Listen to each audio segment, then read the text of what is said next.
What she's talking about is like when someone goes live. Well, okay, we're gonna wait for a few more people to get on. Yeah. Hi, and Susie. 45 minutes later, we still haven't gotten into our content. No. Okay. Right. I'm out of there. Can I go another one? This is a fun way. Some of the movies that y'all loved growing up to are really trash. Yes. Old shows are super boring. Yes. Not all of them. And I know this is people like, I was going to subscribe. Hey, everybody. It's Chris, and welcome to Can We Be Real, episode 1. And today's episode is brought to you and sponsored by the coffee mug of the day. Welcome home, make Jesus famous, a mug I had made when we first became pastors. So each week we're going to have a little bit different mug, and because I like to drink coffee. But today, I was thinking, where could I start? Episode 1. And I couldn't think of a better way than to have you on. So Madre, introduce yourself. Tell the people that are listening right now who you are. Well, first of all, thank you. I feel so honored that I could go first. I think I do at this point. My name is Pamela Dietz, and my husband and I founded New Life Fellowship Church here in Seguin, Texas, and my claim to fame is this guy right here. Oh. He's my son-in-law from Alabama, and just thrilled to be here today and thrilled to see what God is doing in this region, in this community, in this area. What else do you do? I am the volunteer coordinator and the pastoral care coordinator at Resolute Health Hospital in New Braunfels. Shout out. There you I go. get to work with my best friends every day. I'm an only child, and so I just built this big old family, and I get to go and love on people, and they pay me for that. It's amazing. That's pretty cool. So, I was thinking about, there's so many different topics we could talk about the first episode, right? Can we be real? And I don't want to just talk about things that don't matter as much. I want to talk about things that really affect us every day. And I got to thinking about our relationship. You and I have probably one of the most unique relationships you could probably ever have. Not only are you my mother-in-law, my mother-in-love, you are my Paul. If you understand that, it's a Paul to Timothy relationship. You're my mentor. You're my friend. Mm-hmm. And then when I look at our relationship, when I look at our friendship, it's one that's interesting because of our generational gap that we've done it so well, right? So you are, what generation are you? I'm a baby boomer, or as I like to say, a boomer. Boomer, which everyone says boomer, except some people that are watching here today.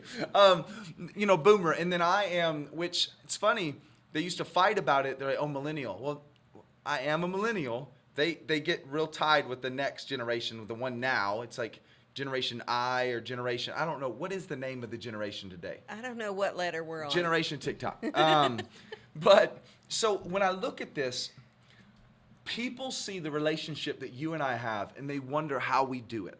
Because they wonder how they communicate with their kids. How do I work with, I saw a post the other day, and it says, jobs are the only way that you can go to work and you be 19 and your best friend's 45. Like, hey, where Becky at? So when they see us walk together, and it's not a forced relationship, you and I, even though we're doing this whole thing, this is normal. Yeah. This has been for as long as I can remember with you. Yeah. We go shopping together. We go shopping. It's like, Yeah. you went with me every time to go pay for my ring for Chelsea. Yeah. And it was long conversations like this. So you don't just have this relationship. Your job also has this type of relationship. Explain that. Kind of tell me how that aspect affects your job in the medical field. Well, I work with young nurses right out of nursing school, young doctors, volunteers that are in their 90s and still paying life forward. It's the whole gamut. So I'm with every age group that you can imagine. Nurses come by, get love, get my advice, they have counseling sessions with me. Doctors come by to just say, hey, I'm here, I'm new, show me the ropes. I think I have the kind of personality that people just feel comfortable. You know how you need a friend? Mm-hmm. Yeah. Your first day at school, you need somebody you can relate to. And I think I just fill that gap there where I'm everybody's grandmother, sister, cousin. They can relate to me in some way. So there's not been a generational issue there. See, I love that because this aspect of generational differences affects every one of us huge. You're at a job that there's volunteers that are older than you, nurses that are younger. Yep. I'm a pastor in my 30s where I'm right in the middle. I'm explaining the young kids to the older generation and explaining the older generation to the younger kids. Right. And I think it's extremely important for us because I don't think anybody watching this is not affected by this relationship. Whether they don't know how to talk to their kids, whether they don't know how to talk to their parents, whether they go to work and they cannot communicate. So what would you say defines, or some defining things about your generation, about boomers, we'll say? Okay. What is something defining that you can know that defines your generation? I think probably our work ethic. When you ask a boomer, when you meet somebody, almost the first question they'll ask you is, what do you do? What do you do? Why do you think that is? Well, I think we grew up, under a generation that came up out of the Depression, that came up out of the Korean War, the Vietnam War, and they worked hard, they served hard, they played hard, and we were known by our work ethic. And I think that's carried over, in our lives. So your work is a major portion of what you do every day. So the question is, well, what do you do? What are you investing in? How are you investing your time? See, our generations, it's so funny. It's more about, like, I can't imagine anybody when you guys were growing up caring about at all the CEO or where he donates his money. You were like, this is my job. I've got to work. It doesn't matter where it's at, right? And it didn't even matter where you worked. You just had to have a job. Yeah. Right? And then our generation's like, well, I want to find somewhere that makes me feel important, or that's not just something I have to work, but it means something, right? Which is not a bad thing. It's good to have a job that is you, Yes. right? So on the same way that our job, my age, people are quitting their job if they find out their business is corrupt, if the company's corrupt. And it seems like the boomers, they didn't necessarily care about that so much. It's, I got a job to do, a family to feed, so and so. So my question to you is this: what's the negative side of that? Well, the negative side is, my dad told me, he said, give the man 8, 10, 12 hours, whatever he requires. And I saw my dad go to work sick. I saw him work with the flu. And I saw him invest himself in that. And his identity was built around what he did. My mother had 43 years of perfect attendance with Southwestern Bell. So she did the same thing too. And then you can see that sometimes children were put on the back burner. Our parents weren't as attentive to us. And I'm just speaking for myself. I mean, they loved me. They were doing great things for me, putting a roof over my head. But that was what was important to them, that we had a roof over our head and food on our table. It wasn't so much about building relationship like you with your children, It was I guess it's like the picture of, we imagine dad comes home, sits on the couch, gets his paper out, right? Exactly. And don't touch your paper, don't touch dad's No. paper until dad's touched it. Exactly. We go to the table when dad says to eat, right? Yeah. Okay. Yeah. So, and I guess the flawed side of, I could even say my generation is someone will need to work, but if they don't feel connected to the job, they won't work. Instead of just getting a job, work somewhere until you can find something else to take care of your family. And so it's kind of like, the need to feel important and have a purpose is important, but sometimes we let that get in our way. And then I'd even connect it where you said relationship. I know some of my friends that care more about being their kid's friend than being their kid's parent. Yeah. Right? And I get that. Like, Presley is getting older, and she's 12 now. And I'm like, oh man, I know we're about to have some hard conversations. She's not going to like it, right? So I have the opportunity. So those are interesting lines to go. But I believe that that's why this generational friendship is so important, because there's things that you learned I've never had to go through. And there's things that I've had to do that you've never had to go through. Right. Right? Like just something very basic, something easy to understand. And let's say attention span. Okay. When you wanted to watch or be entertained as a family growing up, what was it?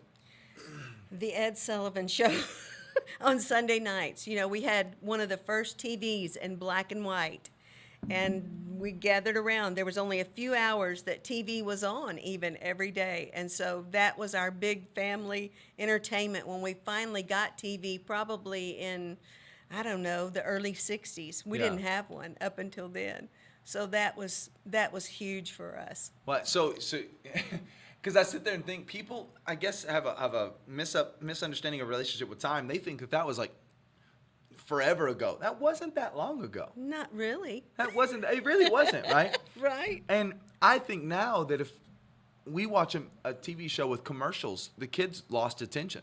Like if the commercials are too long, our kid will stop watching a show. I'm like, what are you doing? Like, you had to sit through, when I was a kid, you had to sit through these commercials. Because there was no DVR, right? No. But, so we see this the difference in the generations. And it's not a bad thing. Each one is skilled and can see things different. So what have you found out is one of the most important ways to communicate? Because I have a rule that says talking and communicating are not the same thing. Talking is speaking ideas, communicating is sharing ideas. I could talk all day. How many times have you heard a parent say, I talk to my kids all the time? Well, okay, are you communicating with your kids? Exactly. Right? So what have you found of someone that has worked with me, with communicate different generations, someone that works with all these nurses? What have you found some of the most important things that you had to have to be able to connect to that generation? Well, I want to be a lifelong learner. I want to learn for the rest of my life. I mean, I feel like that's so important. That's rare. And if you look at someone the first time you meet them, and I think there's something inside of us that when we connect with a person, it says, I want to learn from you. I know that you have things inside of your beautiful head or your beautiful heart that I need to know. And I think when we build a relationship with that in mind, it will be reciprocated. They will come to an understanding most of the time that I have something in my old head, that maybe some experiences I can share with them that will teach them, and they may not have to go down the same road that I had to go down. But Wow. I think it's hard to fake a relationship. And I You think, can tell. I can tell if somebody really ain't in it. oh, yeah. You can tell real fast. And I think that's a strength of millennials. I think they're desiring something genuine and real, and somebody, well, look at this. Can we be real? That's your heart. And I think that's what their heart is. They want me to be real with them. They don't want to put the fake and phony, No. They don't want me to put that on. They just want someone that they can relate to, that they can tell me their real stuff, the things they're going through on the job or in their family. And I'm not going, oh my God, I'm going, tell me about that. How are you feeling about that? That right there is so big, because what you just said, and I can tell you, I've talked to people on both sides. And a lot of times what I find out is the younger generations feel like the older generation just wants to teach them and tell them something. You're right. I just, hey, I've got more experience, boy. Okay. Experience doesn't always mean good experience. No. It doesn't. It doesn't. And what you basically just said is, you said, I want to learn something from you. That adds importance to what my generation needs. But what you do is you've said what you know is second to what you learn from them. It gives you passage and relationship built in. Because if all you want to do is shove your information down my throat, I'm like, okay, but if you love me, but seeing what that does is, my goal is to challenge people through is this: not everybody is a Pamela. What happens when there's somebody of an older generation that has something worth having? Are you willing to invest into it? Right. I was talking to a guy that plays guitar the other day, and he says, I don't get the younger generation. And I said, okay, explain it to me. And he said, if I could have had somebody around me that knows what I know, I would be at their house every single day. And he said, I don't get it. And he said, I don't get it, because I would be there. I'd be like, teach me. I ain't going to say nothing. And he says, I get that. And he goes, I've got people in my life that could get better. and they're not seeking this information out. And I said, that's true, because you're seeing them through your desire, right? Because Right. as a kid, that's the only way you could learn. Right. Well, for us, information is flowing so freely. I said, he can go on and listen to the best guitar player in the world get a lesson. But what that's robbed us of is the desire and the drive. Right. Because I'm so overloaded with information, I haven't built that relationship to make me love it. Exactly. See, I can go on and look at all these pastors do all these good teachings and stuff. I learned more from you and I just sitting and talking. Right. Because you loved me and you cared about me. But you also taught me I need to care about the older generation just as much that I want to be loved. Right. I need to care about them just as much, but you taught me that. So, okay, give me, see how I want to say this. Trying to really, what has been some of the struggles that you have? Now, you have this younger generation. You've had a Right. lot of, what has been some of the hard parts for you that you're learning how to do, or you're learning to connect with my generation or younger? What has been some of the struggles you've had to learn, or maybe you still don't understand? See, this is where we're going to get into the fun stuff. Well, technology and understanding technology and how your generation uses it. And I feel like I'm always running to catch up. Oh, okay. And when I come to your generation sometimes and say, teach me. No. Don't just say sometimes. Don't butter it up. No, just say it. Okay. Many times when I Yeah, come yeah, to thank you you. with my phone or whatever and I say, teach me, it seems easier for you to just pick up my phone and here you go, Madre, and you've done it for me. Well, what that does to me, it cripples me next time because, see, I want to be empowered by what you know. Yeah. And I know I'll never know everything that you know, but I'd like to be able to get on my phone and just make those small changes that I need to make. Yeah. And you be proud of me. I want you to know that I'm a learner. So you're saying you desire it just as much. Exactly. And so sometimes I think we forget that older people, we still want to be empowered. I want to be able to hang with the young'uns, Yeah. I want to be able to get my cell phone out and show you a Well, let's thing go or deeper two. in that. Why do you feel like, because I guess it's that maybe from the father situation you were talking about, you don't show emotions as much. You don't show the weakness as much. You just go work, you do you.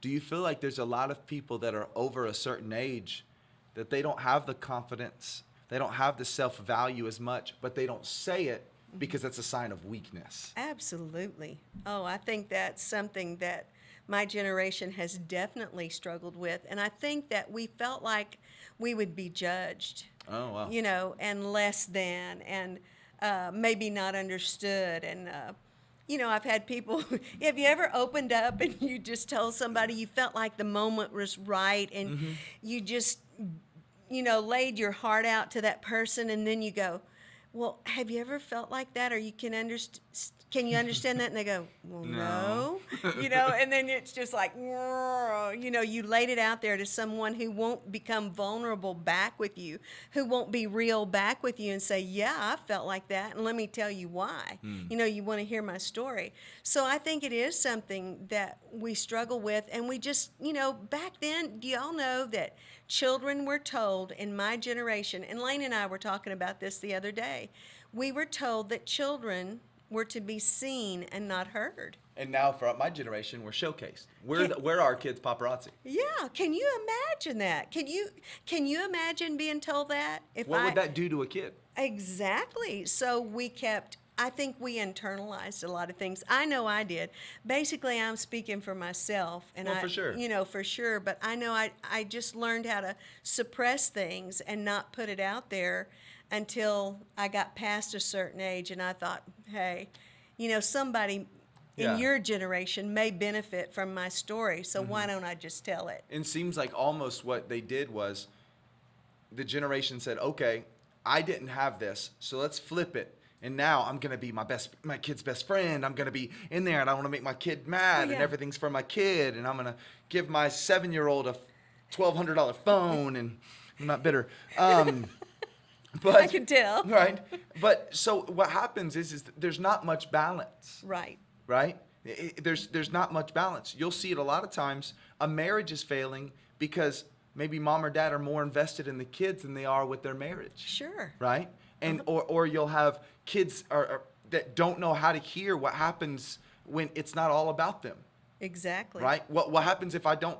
Depression rates and suicide rates are shooting up through the roof because we thrive off that quick hit of a like, or, Yeah. And so what we do is we're still two generations arguing, not knowing you have wisdom and stuff that you can give to me, and I've got wisdom as well. So let's say you have somebody sitting at the table with us right now, and they're like, Pamela, I'm struggling talking to my young 20, older teenage kid, and I'm struggling to connect with them. How do I connect with them? What would be some tips you would have? The first thing I would ask my child is, what are your dreams for your life? Everybody, almost everybody, has a dream, a secret desire inside of them. And I think that opens a child up. We had a kid one time that we were dealing with hard issues, bad things that they were struggling You with. can talk about my wife. It's okay. No, someone else. Oh, sorry. Someone else, not our kids. And we started with that question, what are your dreams? And sometimes they've been so suppressed or they're so damaged, they have to think through that. They don't have know to how to dream. learn to dream They don't again. even know that's a thing. Exactly. But if you start with them right there, it opens up something in their spirit. It says to them, number one, that you believe that there's a dream for their life. Oh, wow. And I used to put on my phone, my little phone message, hello, this is Pamela. I hope today finds you walking in the dream that God has dreamed for your life. And I had so many people tell me that I just called you to hear that again today. Because people, number one, need to have a dream for their lives, Yeah. but they need to know that someone bigger, a larger, more infinite power has a dream for their life. And that's where they find their value. So I would start on a foundation of, if you can think of where your child finds their value, and then just begin to pour in and pull in that conversation. Okay. I would say if someone, on the same note, let's say someone's younger, like, man, I'm trying to connect with someone that's older. Listening does so much. Listening. Like, going to someone and like, hey, talk to me. Tell me what that was like. Putting value to what they've experienced. Exactly. That what they've gone through. Like, give me 5 huge things that you've gone through that I haven't, that your generation's gone through. The Great Depression. I'm not that old, Kidding with Christopher. you. What are 5 things? Oh, man. Well, when I was a kid, the Vietnam War was huge. I mean, that was the first war that I remember where young teenagers were going to war. And we wore the POW bracelets, and it was trying to get our brain around the war that our nation was in. I think that was the top one. Did you have a bunch of friends enlisting at that time? Oh, yeah. Our friends' brothers, that were going to war, and it just seemed so unusual. And then being in first grade, and our first president in my lifetime being assassinated. I still remember we had the intercom system back in the day where your principal would come on and say a prayer. See, for us, it would be, y'all remember when they'd roll the TV in and you would be like, oh, it's that kind of day. They rolled the TV in. Somebody's gone up in space.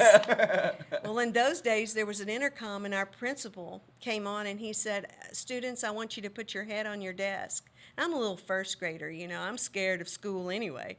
And then he said, President Kennedy, our president, has been assassinated today. He dropped this knowledge over the whole school over the intercom? Yes. Well, and hey. I can remember just hearing little kids in my class, start crying, and us not understanding what that meant. But, Stop there real fast. okay. That's one. It's funny thing that just hit me about the difference of our generations. Our kids wouldn't cry. Yeah. You know why? Why? Because we're so used to that. Yeah. We're so much information hitting us about people dying. Yeah. Like, when was the last time? I guess, can we be real? When was the first time you ever saw a video of a picture of someone dead? Oh my gosh. I can't even think, Christopher, but I was, I was an older. Are you talking about a lot? Not a movie. Someone dying. Oh my gosh. I guess. Oh man, I must have been, maybe in junior high. Maybe in junior high. I was 5th grade. Oh. 5th grade. A video. Our kids now, they see videos all the time. There used to be a website before, a long time ago, and all it was dedicated to people dying. And that was the cool thing. You would go and watch it. Hey, did you see this person? Did you see that person? And it scarred you. So it's like nothing. Like if you told elementary school kids that, they wouldn't be crying. Yeah. They would be like, whatever. Wow, so I'm just sitting there thinking about Yeah. difference of generation. So, okay, so Vietnam. President Kennedy. Give me one more. And then as a teenager, we went through the sexual revolution, Woodstock. Our whole culture changed. We Yeah. went from Happy Days, the 50s. Everybody was wholesome in their poodle skirts. And, we didn't even see anybody kiss on TV. Separate Matt beds. Dillon never kissed Miss Kitty. They got close I'm a just lot gonna of be times. real. Most people that are watching this have no clue who Matt Dillon or Miss Kitty are. But I'd love for you to tell us. That was the top TV stars back in those days. Oh, It wow. was Gunsmoke, but nobody kissed. Oh, Gunsmoke. And then you have this sexual revolution come in with drugs and sex and rock and roll. And our whole culture changed. We went from poodle skirts to ripped up jeans, and well, we're kind of back to that now, We right? are. Never throw those things away. No, not at all. They're bought that way. But it was anything goes. From morality, How fast of a switch was that? Oh, that was fast. We're talking from the late 50s to the 70s.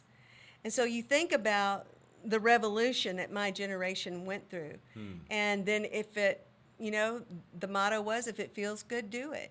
To thine Wow. own self be true. Why do you think that was such a popular thing? Do you think it was because it was like, you don't do it, don't talk about it, don't say it? And do you think it was these people that just want to just run and see? Why do you think it hit so well? Or why, not well, but why do you think it was such a popular thing for that wave of the sexual revolution? Why do you think it was so popular to you guys as kids as you grew up in that?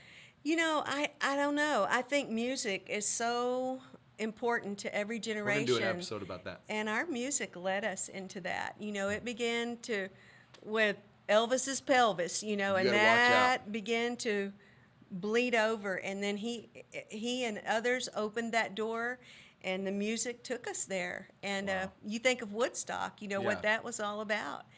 And so I think music played a big part of that. And I'm not sure what triggered in our culture that we were so ready to receive that and go polar opposite direction of where we had been. See, I think for me would be, I remember as a young kid going to the Microsoft store.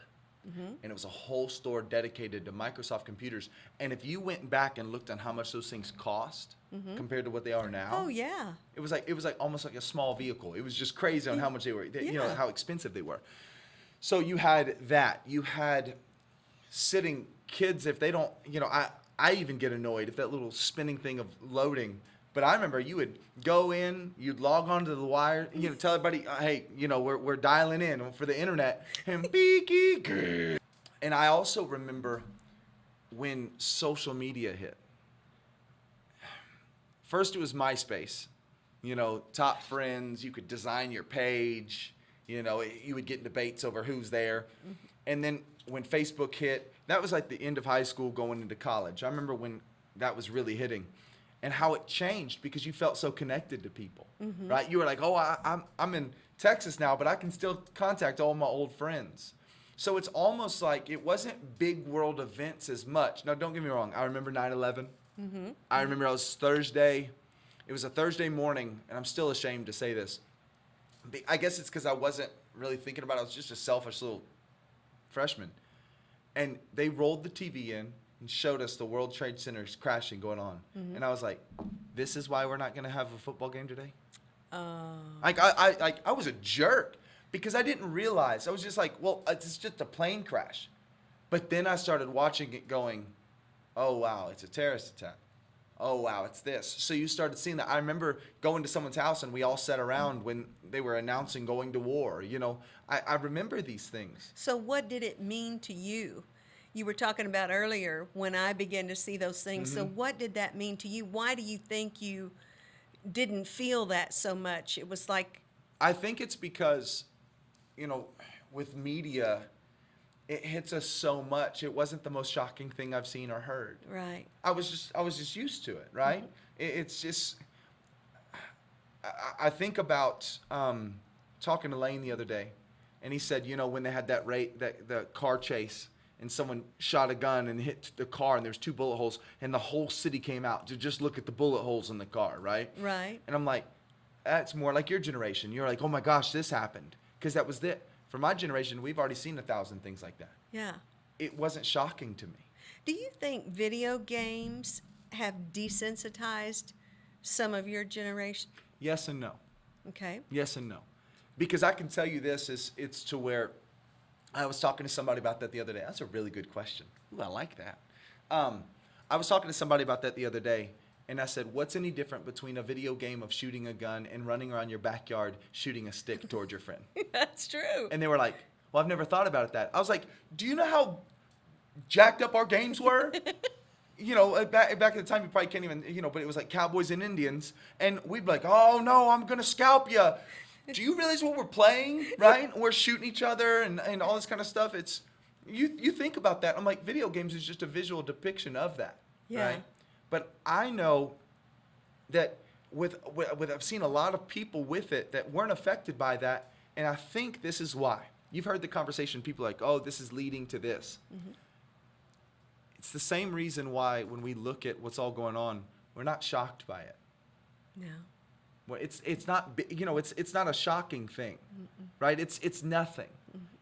I look at these kind of things, and Haven actually made me think of this. If you don't know, Haven's my daughter. If anybody starts to get hurt on TV, she grabs her ears and screams and runs out. Right. Done. Blood, done.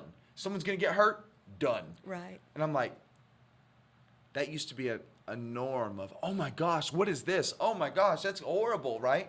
Now it's just nothing to us. Yeah. We'll see someone's head get ripped off in a movie, you're like, it's fake, you can tell, right? Right. It's just nothing.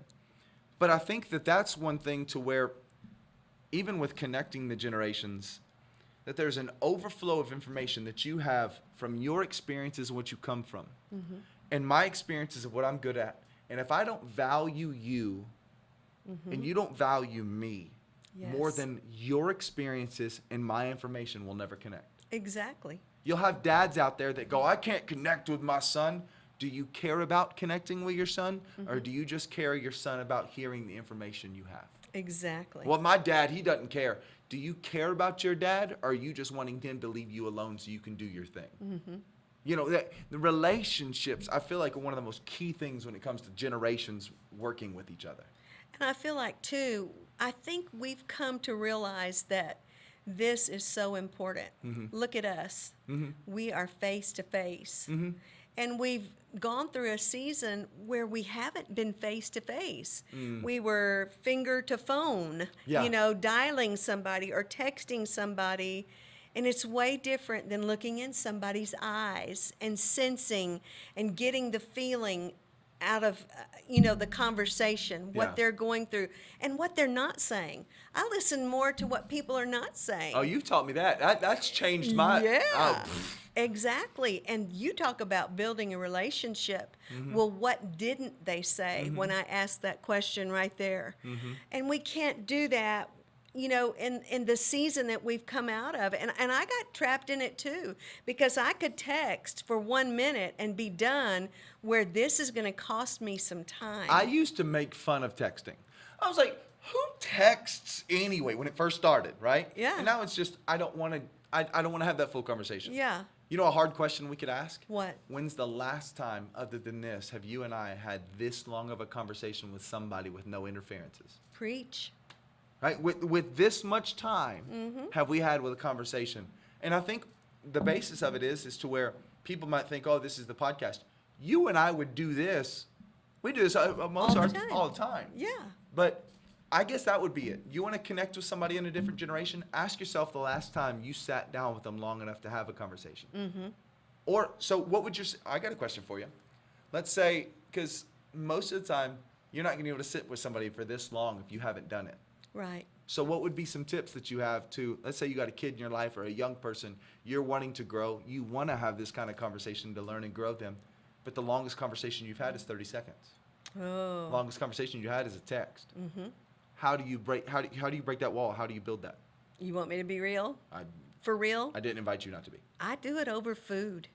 I think there's power in breaking a tortilla or breaking bread together or Yeah. breaking a garlic roll together. Whatever floats your boat. I think there's something about connecting over food, and it probably shows. But Oh, this get out is of here. my Now ministry. you're gonna make me sit up straight. But really, I mean, there's conversation around a table. People feel more open to open up. When the girls were teenagers and God would drop something in my heart that was going on with my girls, I would take them to the Sonic and have one of our Sonic talks. You know, we're sitting in the car, we're looking out the windshield, we're having a Route 44 or whatever, and then I would begin to question them, and conversation would happen, and then I could get into the stuff that was going on in their You lives. do that with your grandkids. Yeah, I do. I noticed that Presley, when she was real little and riding in the back seat, because that's what kids have to do now, we rode in the front seat on the little Y'all were strapped to console. the hood. Y'all I mean, didn't I'm have a miracle that I'm alive. How y'all all are alive? I don't know. No, I just drank kidding. out of a hose and everything. I mean, there's just no limit to I what did I'm too. done. I'm a walking miracle. But with her in the back seat and her looking at the back of my head and us driving, she would begin to open up her little heart, you know, at a real young age, and say, "Honey, I've been thinking about," and then she would share with me. So if you're wanting to build a relationship, and if you're wanting to do something in your own life, if you want to get away from the computer screen and the phone, take somebody to lunch. Isn't that a crazy idea? Just take somebody to dinner and have a meal together and just start asking questions, just what we're doing. Yeah. See, I think that that's so important. And I would say another thing too is be willing to inch along process. Mm-hmm. If it's an awkward lunch, are you, because I think sometimes what happens is, you know, I'll have parents go, I just want my kids to get this. Okay, if you just want them to get this, you've missed it. Mm-hmm. Right? Exactly. Because if you're not willing to get them, Right. and that's even for my generation, talking about older generation. Yeah. If all you want them is to just, get this, and you don't care about them as much as you care about that, then you can't go anywhere. And you need to be willing to build toward that. They Build. may not get that Inch on the upon first inch. meal. No. But if you can see 10 meals down the road or a shopping trip or whatever, you're starting on a relationship here. And what you want to get to may be 5 months down the road. Are they worth the investment? Exactly. So, it's imagine if you're sitting at a table with somebody and you just leave it. You want them not to have your phone? I don't care if they're sitting the whole time. You just eat and look at them, ask them questions, and build it. We're working towards something. We're working towards something. Let's go Exactly. for a ride. Let's go do for these things, right? Instead of just sitting there, and can we kill a myth real quick? It's just kids on their phones. Oh, no, that's not true. Oh, no. You know, one of our hobbies is going to a restaurant back in the day. It feels like back in the day. And taking pictures of people that are above the age of 70 or older that don't talk to each other. Like Yeah. all these kids these days. Oh, yeah. But why do you think we do that? Why do you think we say all these kids in their phones when all generations do the same thing? Exactly. Why do you think it's easy? Do you think it makes we feel better that we're not being... Oh, I think it's that old scripture. It's way easier for me to see the speck in your eye than the log in mine.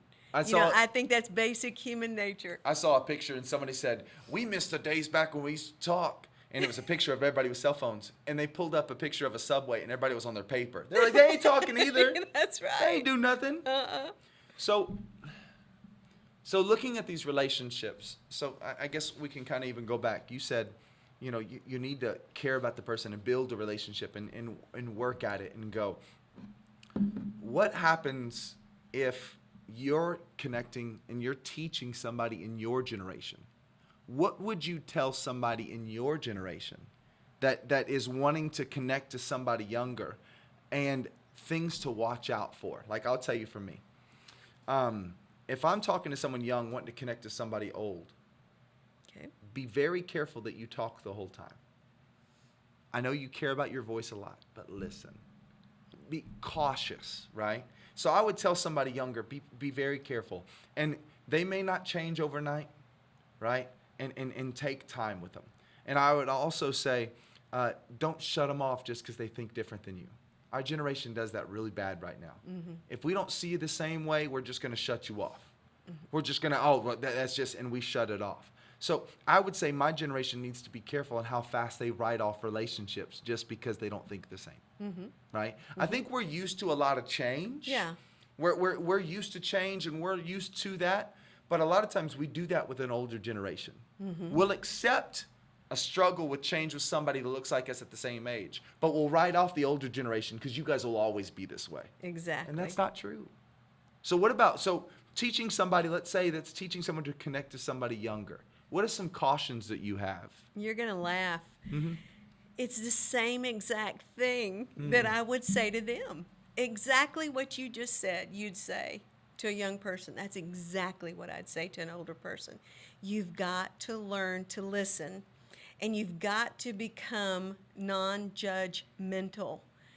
Wait, hold on. I'm going to ask you. Ready? Are you saying that you're approving of their lifestyle and what they do? No, but if I don't build a relationship with you, I don't have a right to speak into your life, is in my opinion. Can we clip that? We have to, we've got to have permission after we have relationship to plow somebody's field. Why does your generation struggle with that? I think, by God, because we pulled ourselves up by our bootstraps, and we just think that And when someone is older talking to you, you better listen you better and shut listen. your mouth. That's right, because Right? you're to be seen and not heard. Right? And there's some good things and bad things you can pull from that. Yeah, exactly.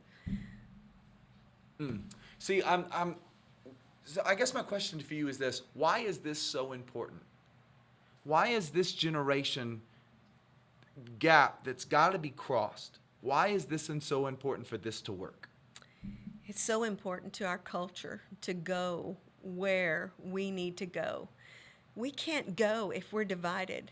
The principle is anything divided against itself Can't stand. cannot stand.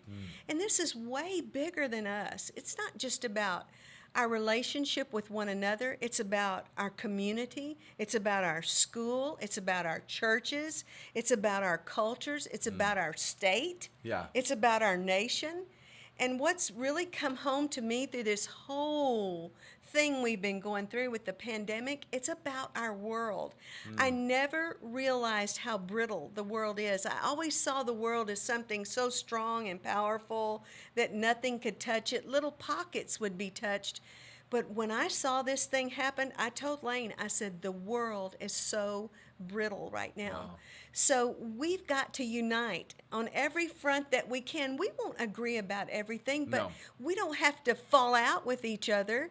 Okay, if that's essential to you and you believe that, well, we'll just keep having discussion until I can understand your perspective or you can understand mine. Wow. We'll glean from each other, but our being unified is the most important thing of all if we want to change our world. Yeah. Not just our family.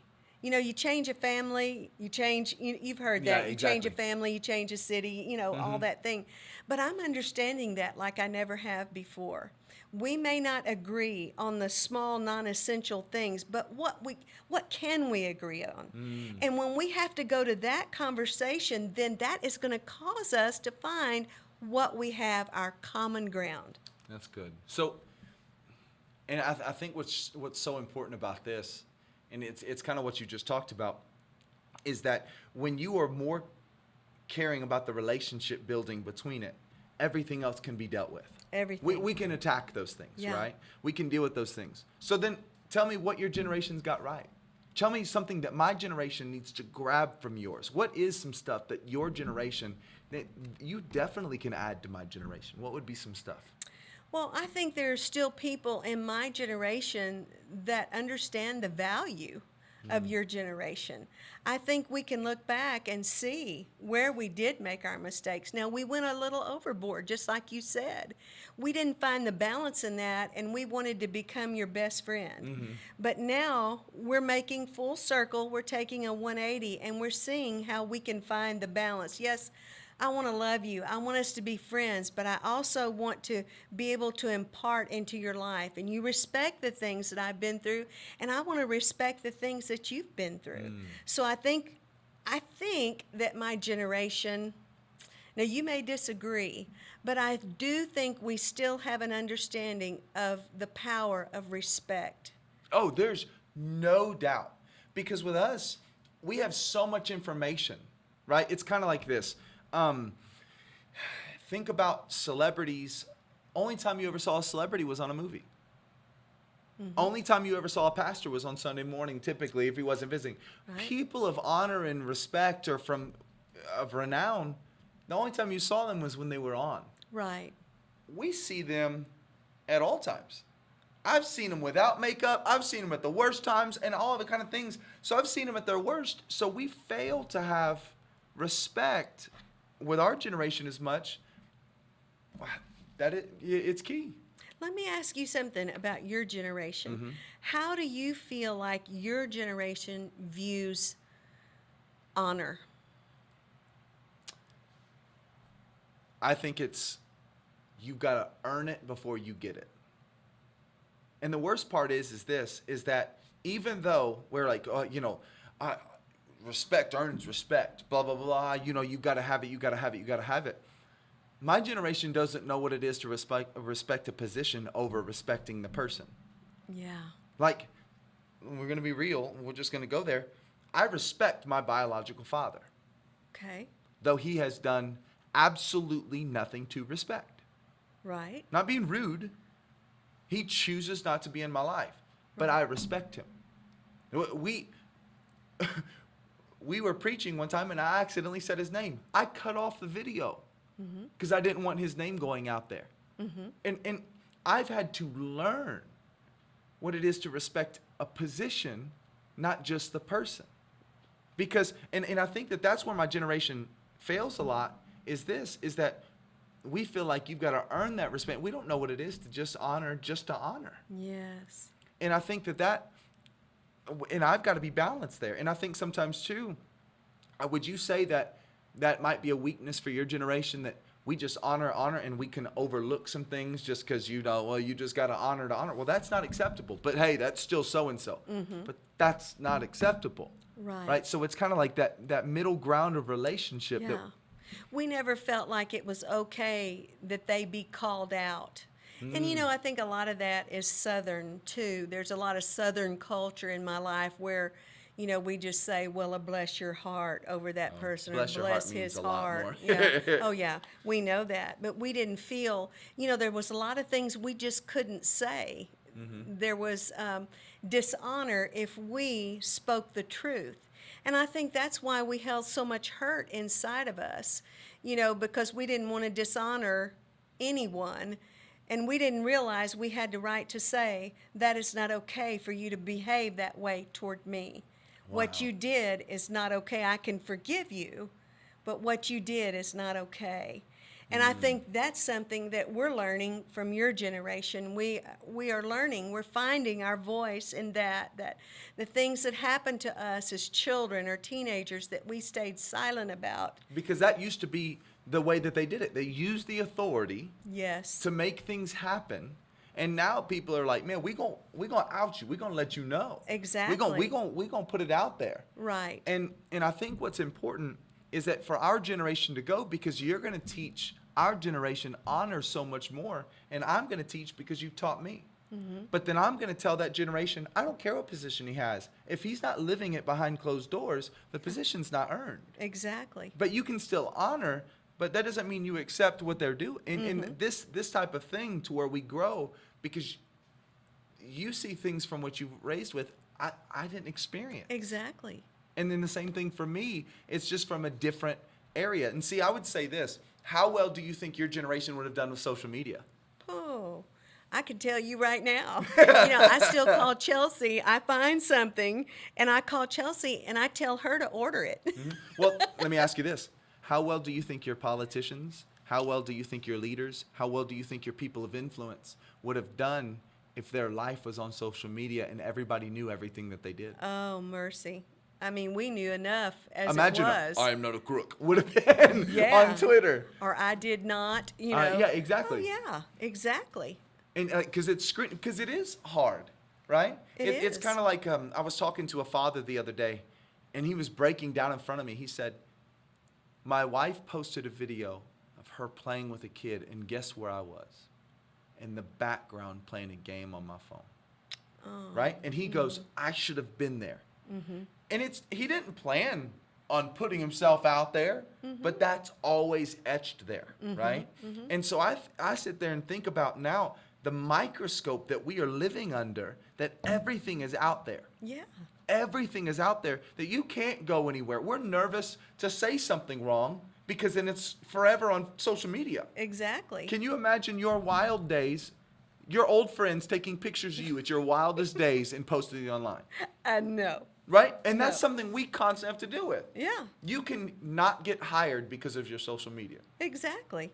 Lane and I were talking just the other day about how cameras are everywhere. Everywhere. And the hospital that I work in, there's cameras everywhere. And when I'm out of my office, I have to remember, hey, there's a camera You're on at all times. at all times in the city, wherever you are. It is a different world that we live in.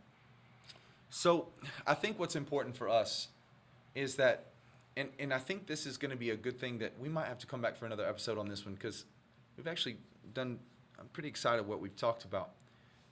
Then we'll ask you one final question as we finish. Okay. And I'll do the same. All right. You have 1 minute as a message to every person in your generation, every person that's a boomer, and you have one message to tell them about generational gaps and to connect those. You have 1 minute. What would you tell that generation? I would tell Yours. them that I believe the most worthwhile thing we will ever do is invest in the younger generation. I feel like they desperately need us. Joshua needs Caleb, and Caleb needs Joshua. Yeah. And one will go up and possess the higher places because my generation has experience and wisdom that we're so open to let you have whatever you need. I think that our generation has decided to lay down, well, boy, you just figure it out for yourself, to let me help you. Anything that I have that you need, I'm willing to help you. And we need your energy and your talent. So my generation has got to see the value and worth, and we can't just see it for the moment that we're alive. We've got to think about our great, great, great, great grandchildren. What I do today and how I invest in you, I believe will affect Houston's great, great, great grandchildren. For sure. So it's worthy and it's worthwhile, and it's the greatest thing we'll ever do. See, I would tell my generation, no amount of screen time, video interviews can ever take place to a real relationship, sitting with someone, looking them eye to eye and say, tell me your story. Yeah. You can't duplicate it. No. You really can't. I don't care what anybody says. Instant coffee will never, ever, ever taste like real coffee. It just won't. Instant relationships will never, ever, ever be the same as an authentic one. And I'll go back to what I said earlier. Just saying, tell me. Yeah. Learning to listen. And what if, in my lifetime, out of the tens of thousands of people that I've met, what if you were born with the secret that I need to answer that deepest question in my life? Are you worth it? Are you worth the time? If God has dropped in your heart the mystery that I haven't been able to find through other relationships, through knowledge, through, whatever, even the Word of God, what if you're my treasure? Well, am I willing to go after that treasure because I don't know who it's in. So there's a treasure in every relationship if we're willing to take the time to glean it. And see, I go back to what you said is, you know, you've taught me this so much, that your ceiling is my floor. That's right. But there's an old mindset that, listen, I started from the bottom and I dug it and you need to do the same. We'll never get higher than one story of dreaming if I always have to make the next generation dig the foundation. You've done it. Grow from it. Build on it. Yeah. And then my children, my next generation I pour into, can go to levels I've never gone to. But when we see that, when it's not just your generation, my generation, it's us coming together for a purpose in relationships. I think that's key. Last question for you. I know we said last, but last one. Something you'll never get used to. Something in the new generation, whatever, something you'll never get used to. Well, again, I think it's, the way that you guys, technology, it's almost Be rough. like... Come on now. No, Just be rough. really, it's Because almost I'm going like to be. I've got one. You do? Yeah. It's almost like you guys are born with it. And you don't have the patience to take us with you. We're willing to take you with us. Love it. And you don't have the patience. You just Love want to it. do it for me. But y'all have to take us with you, Love it. even if it's pushing us in a wheelchair. You know what mine is? What? Know when a story's done. Yeah. Right? If I'm watching a video, I can tell how long the story is. Then you have somebody, if they're going to start a story of what it was like growing up with malto meal and growing up with struggles, growing up when black and white TVs, know when the story, understand when, okay, it's not that interesting anymore. Okay, right? well then you caused me to think of one on I y'all. wish you would go. This is fun. Okay, when you've had 57 swigs of coffee while you're making your video, and you're, oh yeah. Listen, I'm gone from you on your third swig of coffee. Okay, so I ain't got time. let me explain what she's and talking I don't about. want to watch you drink coffee. Let me explain what she's talking about. I just messed up the mic. What she's talking about is like when someone goes live. Well, okay, we're going to wait for a few more people to get on. Yeah. Hi, and Susie. 45 minutes later, we still haven't got into our content. No. Okay. Right. I'm out of there. Can I go another one? This is a fun way. Some of the movies that y'all loved growing up to are really trash. Yes. Old shows are super boring. Yes. Not all of them. And I know this is people like, I was going to subscribe if it wasn't for this. Just because there wasn't special effects doesn't mean it was good acting. That's true. Okay, let's talk about it. Just because, right? It's just because of special effects doesn't mean it was good acting. Call it out. Just because it's the 10 Commandments. Thus say, right? Thank you so much for coming to talk to me. Thank you for having me. Can you believe we talked how long? It's been an hour. Has it really? Exactly 59 minutes An and hour. Didn't feel like it, did it? No. Was it as scary as you thought? Yes. And then some. And then some. So, hey, everybody, thank you for logging in and listening to Can We Be Real? Every week, we're going to come to you and bring you just another subject. Please let me know. Give me some good ideas that you want to talk about. We're going to be posting every Thursday. So every Thursday, new content's going to come out. Let me know. Hey, if you want to interview with me, let me know. And also, if you want to send me a mug to be sponsored in our next episode, send me some mugs, and we'll go from there. Appreciate you, and we'll see you next time.